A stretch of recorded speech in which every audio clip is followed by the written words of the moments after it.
ان لوگوں نے اللہ کی مخلوقات میں سے ایسی چیزیں نہیں دیکھی جن کے سائے دائیں سے بائیں کو اور بائیں سے دائیں کو لوٹتے رہتے ہیں، یعنی اللہ کے آگے عاجزی سے سجدے کی حالت میں رہتے ہیں۔ اور تمام جاندار جو آسمانوں میں ہیں اور جو زمین میں ہیں سب اللہ کے آگے سجدہ کرتے ہیں، اور فرشتے بھی، اور وہ ذرا غرور نہیں کرتے، اور اپنے پروردگار سے جو ان کے اوپر ہے ڈرتے ہیں، اور جو ان کو ارشاد ہوتا ہے اس پر عمل کرتے ہیں۔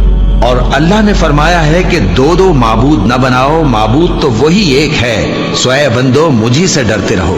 اور جو کچھ آسمانوں میں اور جو کچھ زمین میں ہے سب اسی کا ہے، اور اسی کی عبادت لازم ہے، تو تم اللہ کے سوا اوروں سے کیوں ڈرتے ہو؟ اور جو نعمتیں تم کو میسر ہیں سب اللہ کی طرف سے ہیں۔ پھر جب تم کو کوئی تکلیف پہنچتی ہے تو اسی کے آگے فریاد کرتے ہو، پھر جب وہ تم سے تکلیف کو دور کر دیتا ہے تو کچھ لوگ تم میں سے اللہ کے ساتھ شریک کرنے لگتے ہیں تاکہ جو نعمتیں ہم نے ان کو عطا فرمائی ہیں ان کی ناشکری کریں۔ تو مشرکو، دنیا میں فائدے اٹھا لو، پھر ان قریب تم کو اس کا انجام معلوم ہو جائے گا۔